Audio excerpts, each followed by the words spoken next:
nasihat perihal ta'addud poligami. Kayaknya kita makan dulu jamaah kalau masalah poligami ini.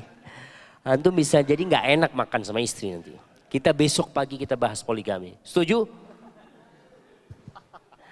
Nggak setuju mak. Ini yang minta nasihat datang ke ana aja lah. Japri. Bagaimana sikap yang harus dilakukan dari sikap suami dan sikap istri? Subhanallah. Ana pernah buat kajian di Jakarta, di Blok M situ. Waktu itu yang jadi pembawa acaranya tuh ada di situ tuh, Fani itu. Judulnya itu Ustadz Aku Ingin Poligami. Jadi mungkin bisa dirujuk di sana. Karena bicara poligami ini, kalau setengah-setengah ada yang sakit hati. Kalau setengah-setengah nanti ana dikirain belain ibu-ibu. Nanti ada bapak-bapak, ibu-ibu merasa Ustadz nih belain bapak-bapak. Karena pada hakikatnya dua insan ini memiliki hukum yang berbeda. Hukum yang seharusnya dilakukan oleh seorang wanita dan hukum yang seharusnya dilakukan oleh seorang laki. Dan ingat, perintah untuk poligami itu menurut jumhur ulama perintah lil ibahah. Hanya untuk boleh aja. Tapi perintah boleh itu akan naik jadi sunnah, akan naik jadi wajib ketika kondisi-kondisi tertentu. Dan bisa jadi haram pada kondisi tertentu. Ketika seorang mau poligami dan dia tahu nggak bisa adil, dosa dia. Dia tahu aku nggak bisa adil. Anak ini memang orang itu hatinya satu. Ada orang yang kayak gitu. Kalau sudah condong ke sini nggak bisa dia kasihkan ke yang lainnya. Ada manusia seperti itu.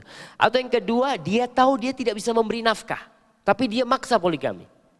Padahal memberikan nafkah kepada istri wajib hukumnya. Kok bisa dosa kau? Ada orang-orang yang melamar pakai mobil sewaan. Assalamualaikum. Masya Allah, Fortuner naikannya Masya Allah. Padahal nyewa dia. Hati-hati jamaah. Maka ada beberapa hukum ya. Dan ibu-ibu ketika terjadi poligami sama suaminya. Satu yang perlu dikatakan. Qadarullah wa masya'afa'al. Itu takdir Allah dan Allah berbuat sekehendak Allah. Kenapa? Coba ibu pikirkan. Kenapa kok bukan istri tetanggaan kok bukan suami tetanggaan yang poligami? Kok suami anak?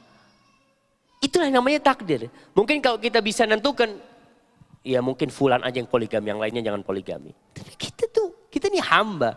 Tadi kita bicara, kita ini hamba Allah SWT. Kita berjalan mengikuti garis takdir kita.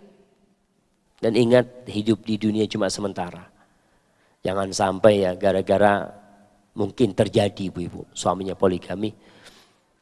Akhirnya ibu-ibu memilih untuk berpisah. Boleh, para ulama mengatakan seorang istri itu minta cerai apabila alasannya syar'i. Ketika dia dizolimi, ketika dia ditinggalin. Karena ada suami-suami yang ninggalin istri tua, kata dia udah tua lah, aduh, udah gak berguna kata dia. Anda punya teman di Madinah, na'udzubillah, teman dari Afrika.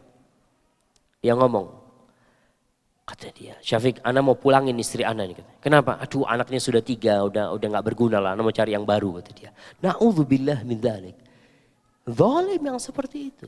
Kau tetap punya kewajiban walaupun engkau kepada istri tuamu. Itu masalahnya. Jadi ibu berlapang dadalah ketika sesuatu terjadi ibu doa ya Allah mudah-mudahan suamiku nggak poligami gitu ya.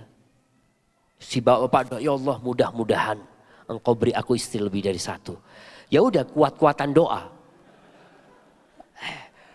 Bapak-bapak cari doa-doa mustajab, ibu-ibu cari doa-doa mustajab. Tinggal dilihat mana yang dikabulkan sama Allah Subhanahu wa taala gitu kan.